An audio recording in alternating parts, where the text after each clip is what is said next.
I'm a sculptor. My name is David Hostetler. I'm having a rather unique experience here at the Marshall Fredericks Museum, in that tonight is a preview of my first major documentary, and it includes a lot of the pieces that are in this exhibit. The title of the film is The Last Dance, and that's the major piece in this exhibit. And it's the one at the moment I'm extremely excited about because it's my last baby. And it's got a lot of images in it that I'm not sure that I understand yet because I've just done it.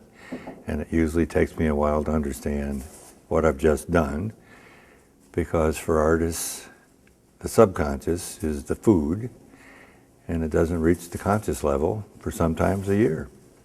And time will tell, and I'll understand it a year from now, and I'll tell you about it.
One of my hallmarks is the fact that I only do women, and that's always a mystery to some people, but not to most men. There's a lot of reasons that I do women.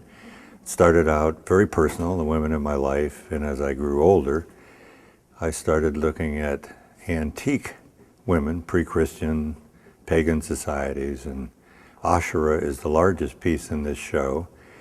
And she was originally from Phoenicia, went to Canaan land.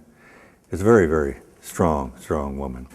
Grew from the roots of a tree. When I read about her in the book of Moses, I went, this is a woman for me. So she evolves from a tree into this incredible, powerful woman.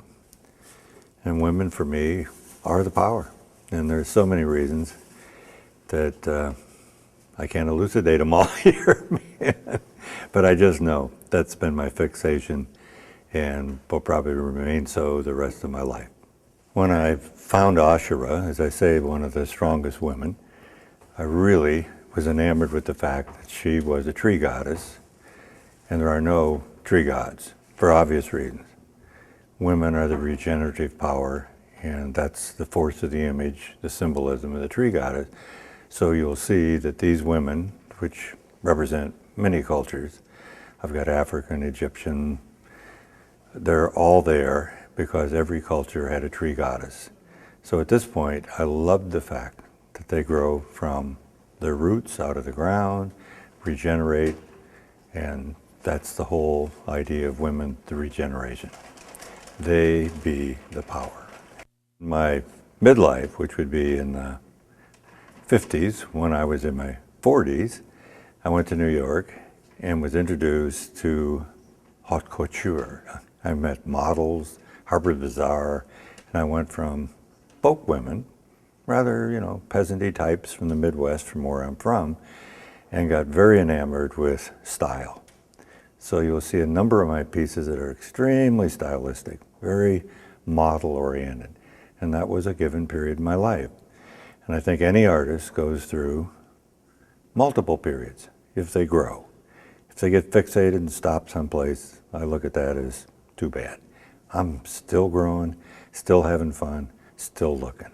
The duo is extremely important in my life, not for just the reason that Donald Trump has it in Columbus Circle, which is important enough, but it grew out of the fact that I'm with a wonderful woman who immediately wanted to be married, and I was scared to death because the consequences of marriage, partnership in general, which is what the subject matter of the piece is, one has to give up a lot of themselves to make the gestalt of two, which is greater than the parts.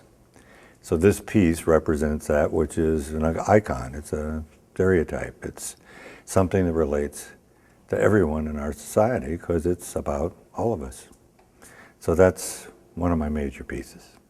The painting sculptures on the wall are a new direction for me, but not really, because when I went into art in the 1940s, nobody that went to art school in the 1940s was a sculptor. You went in primarily as a graphic artist, life drawing, and worked your way up to oil painting, no case scenes yet. And so when I moved to sculpture, it eclipsed all my painting. And now in my later life, I'm putting together the painting and the sculpture as one form. And I'm not sure where this is going to go yet, but I eventually think that the sculpture will morph out of that three-dimensional surface and birth itself in a four-dimensional form. And that's what these paintings are about, is merging sculpture and painting, which I don't see anybody doing much of. The birth of this concept came through my wife, who runs the gallery on Nantucket, had a client who saw a painting with a sculpture in front of it, and she said these two cannot be separated. They really are together. And she bought them both. And I looked at her imagery on this, what she was seeing, and decided I would start creating a sculpture and painting as a real related pairing. And out of that grew this sculpture painting concept that I'm playing with now, and some of them are quite large. Some of them are 11 feet tall with a 10-foot sculpture coming out. I'm very process-oriented, which isn't the nature of contemporary art, primarily at this point. People are very conceptual. I still love the craft, the feel, actually in the making, the touching of the wood, and the actual act of carving. So leaving the mark of the carver, which is the mark of the process, is something you'll see on most of my pieces. What I'm doing now, like in The Last Dance, is trying to interrupt the rhythm of that carving. Up until now, I've tried to do a tap, tap, tap, tap that sort of had a heartbeat to it that gave you a sense of security. Now I'm trying to interrupt that. I want it so that you can't figure out the rhythm. You'll see large stroke, small stroke, flat stroke, rough stroke. So it's a music that's quite different. And it relates to my jazz, because I'm getting much freer, more creative in the jazz act than I was in midlife. So as I'm moving into my 80th year here, I'm getting looser, and I'm feeling good about it. I just wonder, what the hell are we doing at 90? Now, one of the things the viewer really probably isn't aware of when they walk through the exhibit is that I'm part of a dying age. I'm part of the old dinosaur group, like Marshall Frederick, who conceived objects piece by piece, not just the concept, but the actual doing of that object.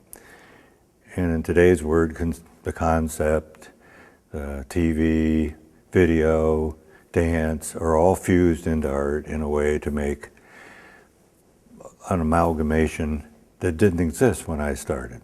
So I'm still sort of fixed. My attempt to bring the painting and the sculpture together in my sculpture paintings attempts to fuse. Now, a lot of contemporary artists attempt to fuse dance, film, poetry, video, which is good. But I'm still part of that old age that came out of the 1930s and 1940s. Now, I've been very lucky in my life in many respects, but one of them is at 80, I've still got the use of my hands. But when I turned 70, I started thinking that perhaps you should have another media that you might be able to do sitting down, wheelchair, whatever, because who knows, who knows. So I started doing prints in the early 90s, And the prints now sometimes are drawings for sculptures. Sometimes they become the subject from the sculpture, but they're immediately tied into the same subject matter. And it's something that's much more prolific than sculpture. I mean, it's much less physicality. And I hope when I'm 90, I'll be making prints and sculpture together. Exhibitions are just a fragment, a view of an artist's life. It's just a portion. You can't show everything. You can't show 60 years of my creative activity. So it becomes, because of the curators, in this case Marilyn Wheaton and my wife Susan, chose a view, an image, a peek into a fracture of what I do, so it's as much their art as my art, because the exhibit becomes their choice of what they think I represent. Now, I'm not sure psychologically what drove them to choose the pieces they did. The Last Dance is obvious. It's the last piece I've done. It's a feature of the film, so it is thus far the end. The others are leading up to it, and each one of them has contributed something toward that piece. And at this point, I'm not quite sure, and I leave it to you, the viewer, to figure out, because you bring as much to it as I do, because each of us are unique, and the art doesn't exist without the viewer. One of the questions often asked of an artist, what's your favorite piece? And I love the quote, like Pablo Picasso said, depends on what day it is. And Giacometti is really my favorite answer, and that's the next one, because you're never totally satisfied. You're bringing together all the forces in your life to come to bear on that magic moment for that piece, but as you're finishing it, you're already thinking of the next one. So my favorite piece, really, I think, like Giacometti, is the one that's still to come.